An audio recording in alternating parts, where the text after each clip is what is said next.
Bapak Ibu Saudara, kita meneruskan lagi studi kristalisasi kita, masih kitab Yudas. Ini sekali lagi ya, hanya 2 kali. Karena kitab Yudas ini hanya 1 pasal ya. Jadi kemarin kita sudah bahas ini surat Yudas ini, bahwa temanya surat Yudas ini adalah mengenai keselamatan. Ya, mengapa? Ya karena memang di sini di ayat 3 ini dibilang, saudara-saudaraku yang kekasih, sementara aku bersungguh-sungguh berusaha menulis kepada kamu tentang keselamatan kita bersama. Nah, kemudian disinilah motivasi Yudas, aku merasa terdorong untuk menulis ini kepada kamu dan menasihati kamu supaya kamu tetap berjuang untuk mempertahankan iman. Kenapa? Ya jadi keselamatan itu ya dari ayat ini jelas bahwa itu karena iman.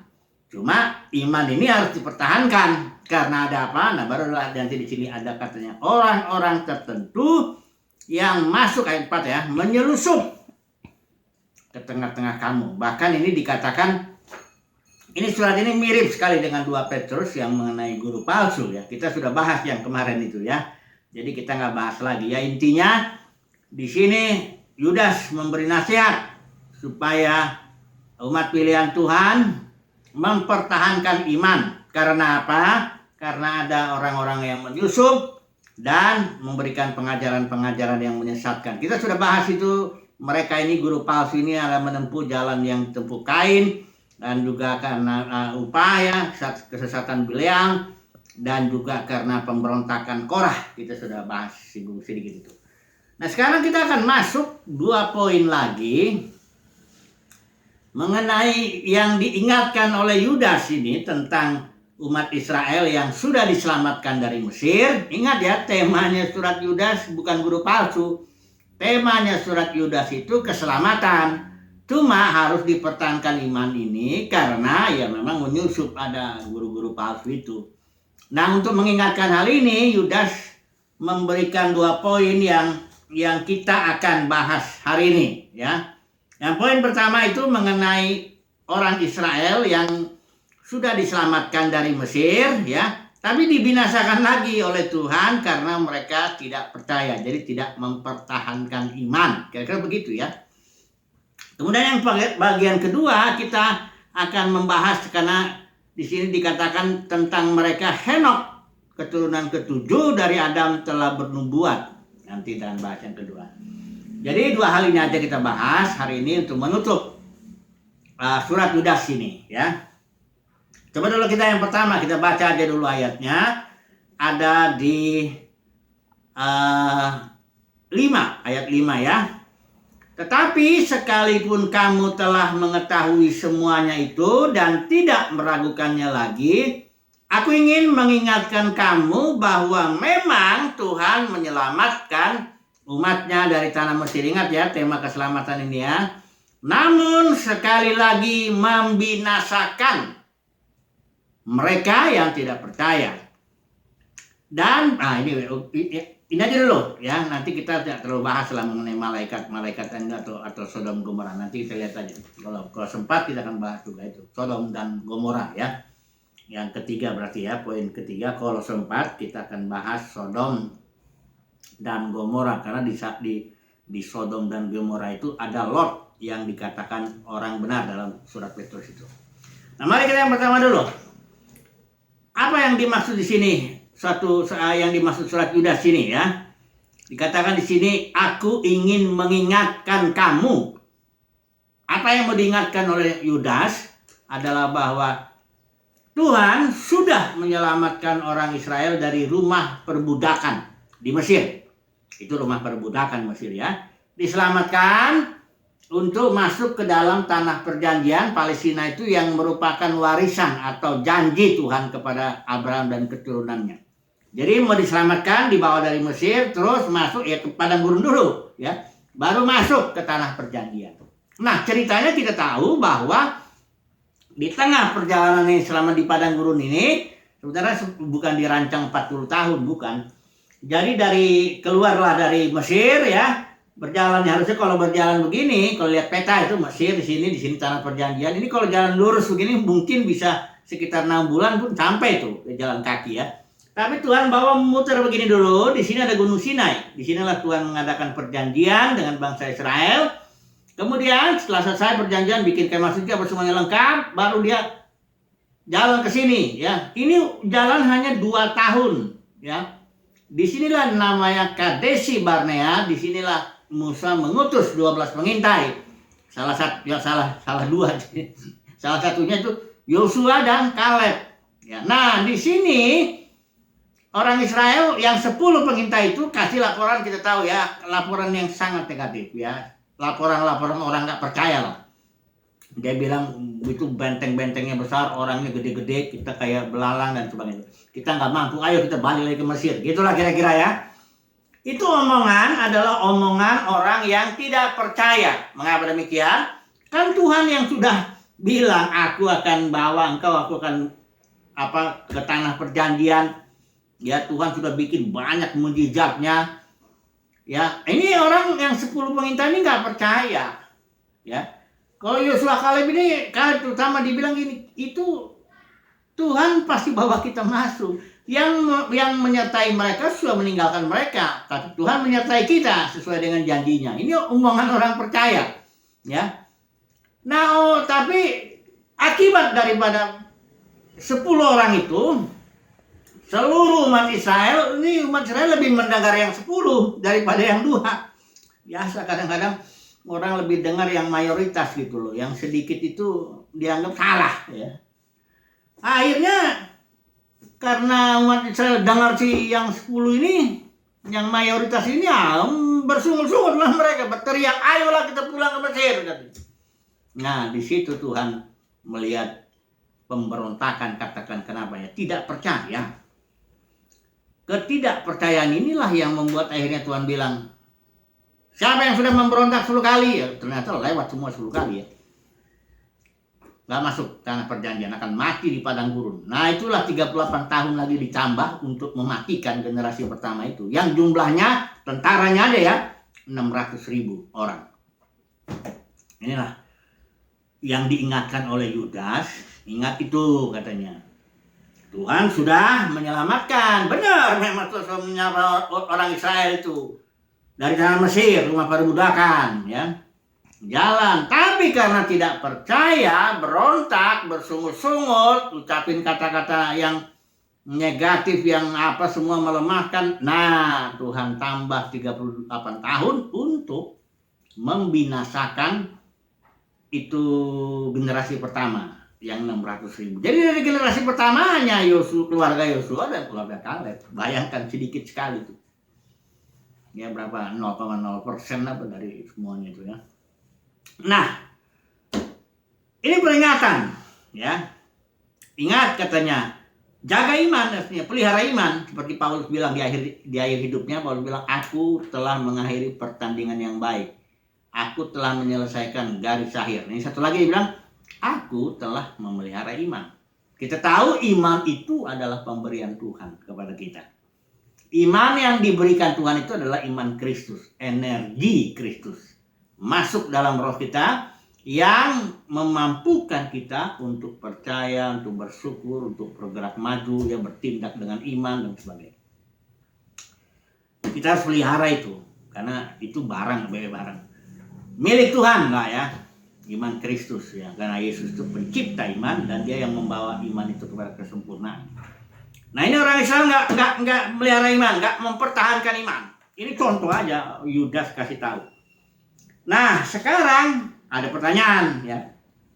Apakah orang yang sudah diselamatkan? Ini jadi pertanyaan untuk kita coba langsung terapkan ke sini,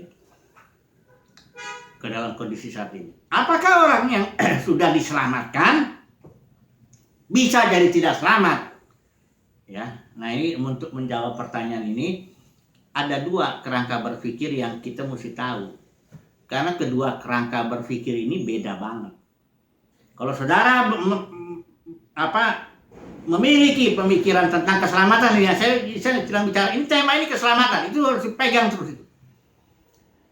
Kalau seseorang punya konsep atau kerangka berpikir tentang keselamatan itu, yaitu yang orang dipilih masuk surga selama-lamanya kekal gitu, Kekal pengertian mereka tuh selama-lamanya. Yang kedua, yang tidak dipilih itu masuk neraka kekal. Itu artinya pengertian mereka kekal itu bukan dimensi, tapi waktu yang katanya nggak ada ujung-ujungnya selama-lamanya. Ini aja udah ngawur ini. Ya, neraka kekal selama-lamanya katanya begitu. Ya, ini kerangka berpikir, saya menyebutnya kerangka berpikir neraka kekal. Ya, karena nanti saya akan menyebut kerangka berpikir yang kedua. Ya, kerangka berpikir yang kedua ini adalah kerangka berpikir yang saya mengambil istilahnya dari 1 Korintus 15 itu. Kerangka berpikir Bapa semua dalam semua. Tunggu dulu ya, kita minta bantuan dulu ya. Kalau orang memahami kerangka berpikir neraka kekal kan nggak susah juga ya. Pokoknya siapa yang dipilih, ya masuk surga kekal gitu lah. Yang tidak dipilih, ya masuk neraka kekal. Ya udah itu aja ya. Jadi nggak usah, ya memang Calvin bikin ini dari Calvin ngajarin, dari Agustinus sebenarnya itu ya. Agustinus yang pertama kali ngajarin neraka kekal. Itu ada Jerome juga nanti yang menterjemahkan tahun 380 Masehi yang mengajarkan, yang menerjemahkan versi Vulgate itulah, Alkitab yang sekarang punya Katolik itu. Dia menerjemahkan istilah olam ya, neraka itu ya istilah Ibrani olam itu menjadi istilah Ibrani kekal itu begini, diterjemahkan harusnya era, tapi dia terjemahkan aeternus. Aeternus itu dari situ muncul istilah Inggris eternal, kekal itu. Dari situ ya. Kemudian ada lagi nama Kaisar Justin, itu abad ke-6, itu yang dengan code, dia membuat code peraturan-peraturan, dan salah satunya peraturan, karena waktu itu Kristen sudah menjadi agama negara Roma, dia salah satu aturannya bahwa setiap orang yang percaya dipilih masuk neraka, yang dipilih itu masuk surga kekal, yang tidak dipilih neraka kekal. Ini jadi 3 orang inilah yang kalau kita telusuri dalam sejarah, inilah dia pencetus, katakanlah pencetus paradigma neraka kekal. Kaisar Justinian, Jerome yang terjemah Alkitab itu, Vulgate versi itu, baru Agustinus yang dibilang bapak gereja, berarti itu bapak denominasi karena gereja udah pecah ya. Nah, ini sudahlah, oke lah. Kita masuk dulu di sini nih. Kerangka Bapa semua dalam semua. Kita minta bantuan dulu 1 Korintus 15 ini ya. Jadi begini. Ini konteks dari 1 Korintus 15 itu mengenai kebangkitan. Ya. Di sini jelas sekali ya, jelas sekali. Ayat 21 dibilang gini ya. Sebab sama seperti maut itu upah dosa ya. Jangan lagi dibilang upah dosa itu neraka kekal. Nah, itu udah salah. Itu konsep kerangka berpikir dari kerangka berpikir neraka kekal. Memang mereka bilang upah dosa neraka kekal ya. Alkitab bilang upah dosa maut, suatu jenis hidup yang dikuasai iblis, maut ya. Mari kita lihat ayat 21. Sebab sama seperti maut datang karena satu orang manusia, karena Adam ya. Demikian juga kebangkitan orang mati datang karena satu orang manusia. Nah, ini baru dikatakan karena sama seperti, ini sama seperti itu artinya beranalog dia. Kalau semua orang mati dalam persekutuan dengan Adam, demikian pula semua orang akan dihidupkan kembali dalam persekutuan dengan Kristus, tetapi tiap-tiap orang menurut urutannya. Jadi ada buah sulung, Kristus dulu yang pertama, buah sulung kemudian ketika dia datang, baru kemudian berurut sampai maut, musuh yang terakhir itu dikalahkan. Ingat ya, selalu upah dosa maut. Jangan sudah berpikir ini kerangka berpikir neraka kekal ya, susah nanti ya. Ini tinggalin dulu deh, tolong deh ya. Ini tinggal dulu ini ya. Kita lihat dulu sini ya. Kerangka berpikir God all in all, atau kerangka berpikir Bapa semua dalam semua. Jadi musuh terakhir dikalahkan maut yang ada upah dosa, maka segala bekas dosa tidak ada lagi. Dan disitulah baru kondisi ini masuk. Bapa atau Allah menjadi semua di dalam semua. Artinya semua manusia akan diselamatkan. Hanya ada urutannya.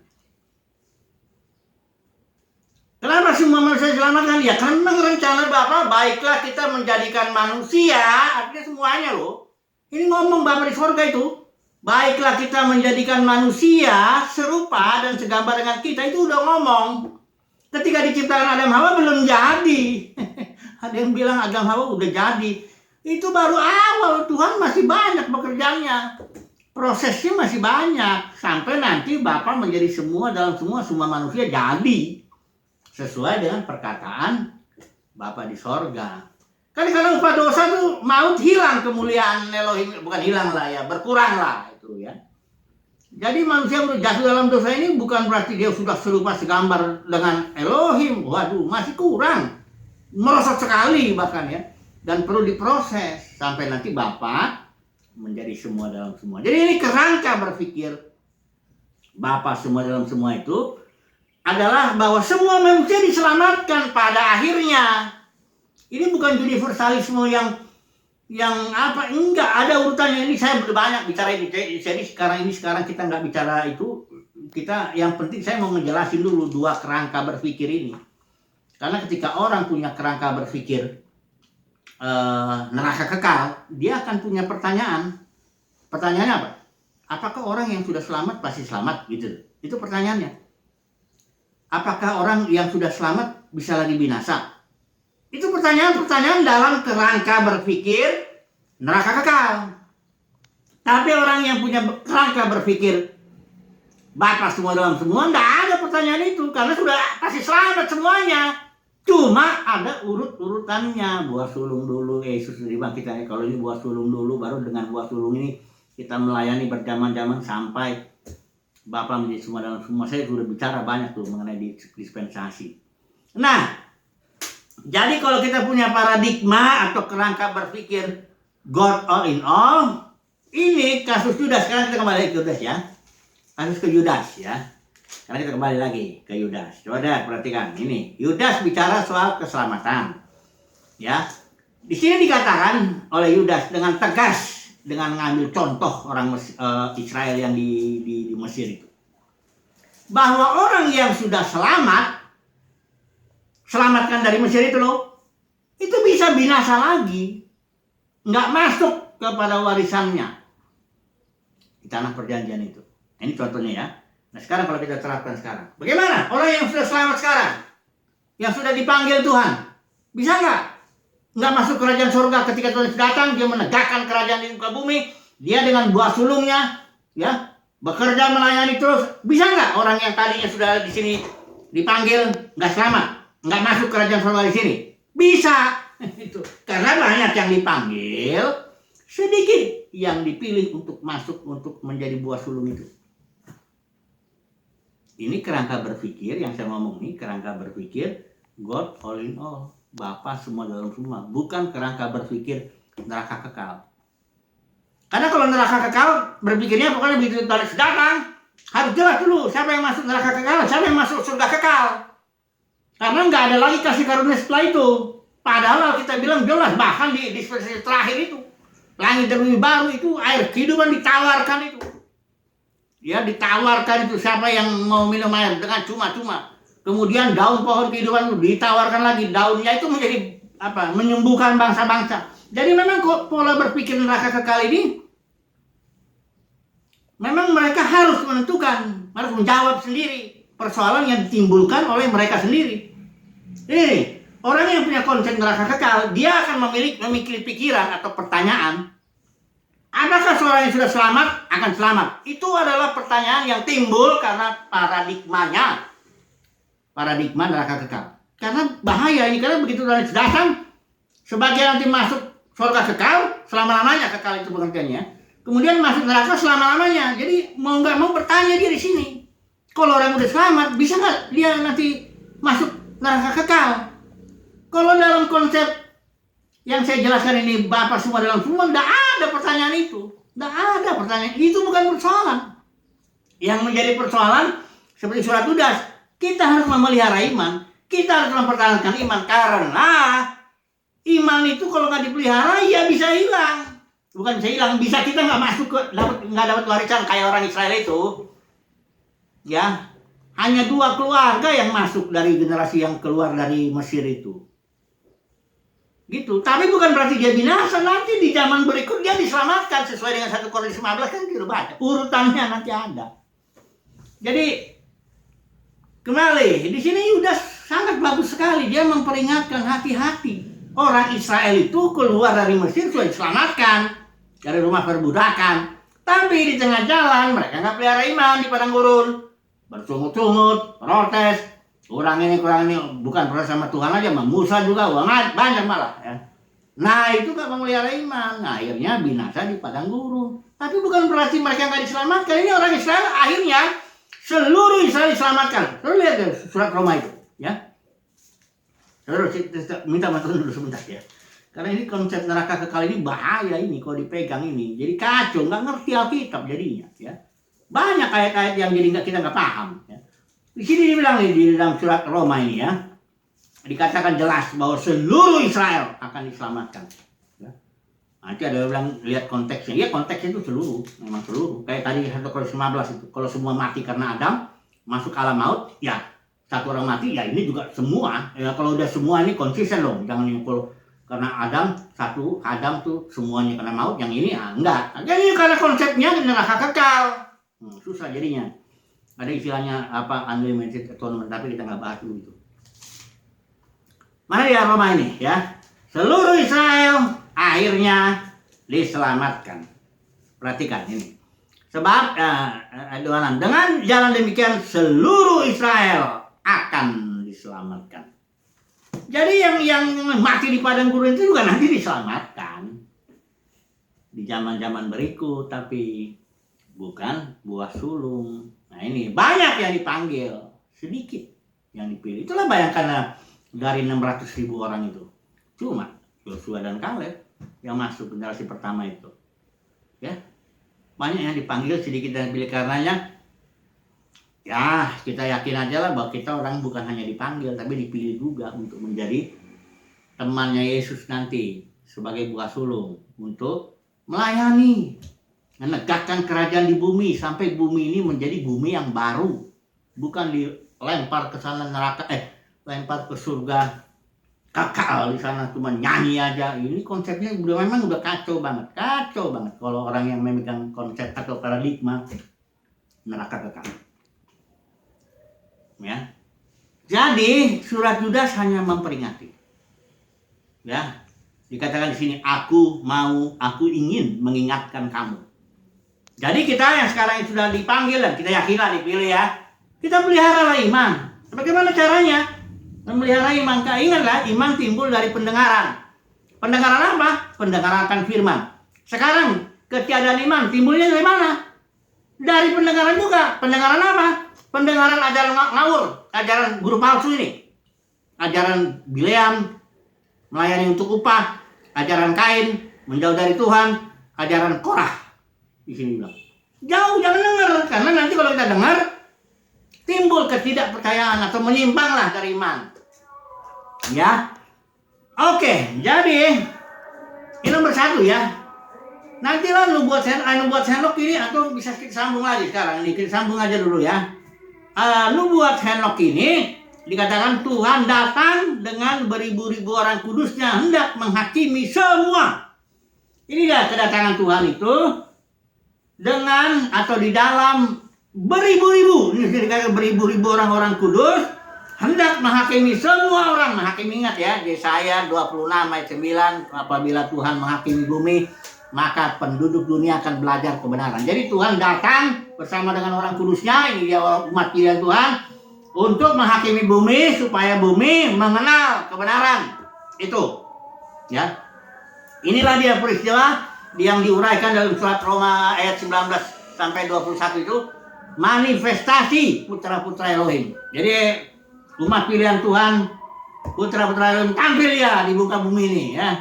Untuk apa? Menghakimi bumi. Supaya apa? Supaya penduduk bumi mengenal kebenaran. Nah ini dia. Kesimpulannya apa? Langsung lah. Ini saudara gambaran nggak usah coba. Kesimpulannya apa? Kesimpulannya dari keselamatan semua pasti selamat. Hanya ada buah sulung, umat pilihan Tuhan yang akan menjalankan penghakiman kepada semua manusia. Pengertian penghakiman adalah bukan hanya vonis ya, tapi juga pemulihan. Supaya apa? Supaya penduduk bumi mengenal kebenaran. Ya, jadi kesimpulannya dulu ya. Puji Tuhan lah. Haleluya. Yang mengerti, yang tidak ya sudah, nggak apa-apa. Haleluya. Amin.